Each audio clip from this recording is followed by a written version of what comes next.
And with that, I'm turning to Jim to get started. Okay. I want to especially thank the folks who helped put this together because it's heavy lifting to do this, and I really appreciate the chance that you've all afforded us to get here together to talk a little bit about political organizing and democracy for America. And I especially want to thank all of you for coming all this way to be here so we can help figure out some ways to make PA for democracy more effective, if that could be possible, than it's already been, because you all have done an awful lot, and I'm very, very appreciative of that. You know, this is going to be a little bit different than some of the stuff I've talked about before.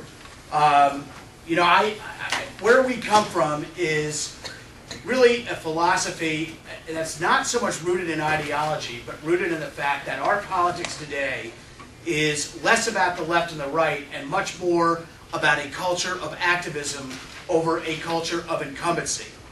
And that is something that is a bipartisan issue right now, and it's one of the reasons that DFA has actually been quite successful, even though my brother left it 3 years ago. It's one of the reasons that we are going very, very strong, because you all in this room have taken time out of your lives, valuable time, to organize, to make this democracy and make the Democratic Party all that it must be.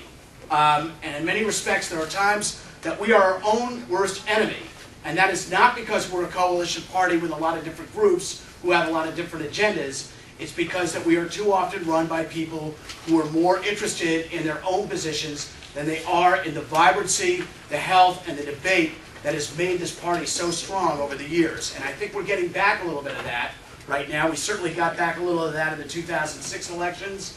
And we got back a little of that even here in Pennsylvania, some of that in the 2007 elections. But it's about a culture of activism over a culture of incumbency. It's about getting something done, and it's about making the progressive movement of the Democratic Party all that it must be in order to not just win, but to be a sustainable vehicle for political discourse and getting things done and improving this country and this democracy.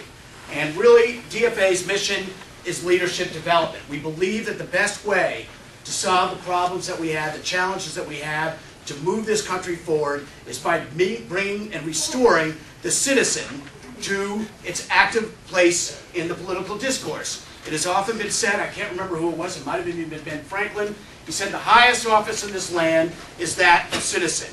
And what we're about is making that so.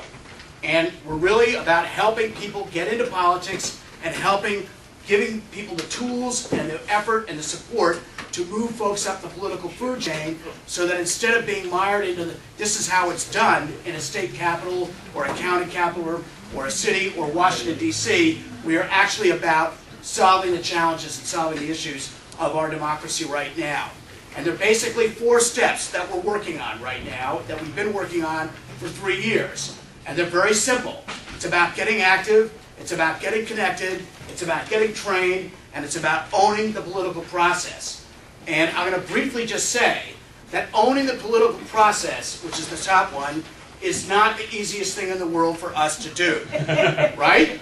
Well, you're in this right now. I mean, how many times, I can't tell you how many times I went out to do an action about the Vietnam War, and then I went back and spent, the next 3 years throwing beer cans at my TV set. All right? Now, those days are over. If we're really going to make change in this country, we need to be taking positions in the party. We need to be running for office. We need to be taking positions in advocacy groups. We need ourselves to own the process. And that is a pain in the neck. We learn a lot of things when we do that, and often the hard way. But it's the key to taking back this country is by us and folks like us and like-minded folks getting in this and committing ourselves to owning the process. So let's start with the get active part. It's the easiest one that we can all do from the comfort of our own homes. And we've got a lot of folks. We actually have a membership list now that's over 650,000 people. That's grown considerably over the last 3 years. I might add, the interesting thing about that number is probably about half those folks were not part of Howard Dean's campaign for president. They came in after his campaign for president, and they came in actually after he went to the DNC. These are new people. Some of them may have supported other candidates before. They want to get involved in politics. So when we run a campaign like Impeach Alberto Gonzalez, and 100,000 people sign a petition from the comfort of their own homes, and we send that to every member of the House Judiciary Committee and take out a bunch of newspaper ads and run a couple of TV commercials. What we're doing simply by this action is empowering our leaders to have the political courage to act, or in some respects, empowering so-called thought leaders like the New York Times to run an editorial asking and calling for Gonzalez's impeachment. That all happened because 100,000 people did a couple of mouse clicks on the computer. It wasn't exactly a lot of heavy lifting, but it raised the comfort level of a lot of people who don't have a lot of courage in Washington to start talking about an issue that really needed to be talked about, which was somewhat forbidden to talk about in the early stages, even though everybody was ranting and raving about what was going on with the Justice Department. The word impeachment was not one that people wanted to use. You're raising people's comfort level. You are empowering yourself to take an action, but more importantly, you're empowering other people to step up to the plate and do the same thing. And it's a very easy thing to do. But if we're going to own this process, we got to keep going. And we got to take better steps, which is why we always say, get connected.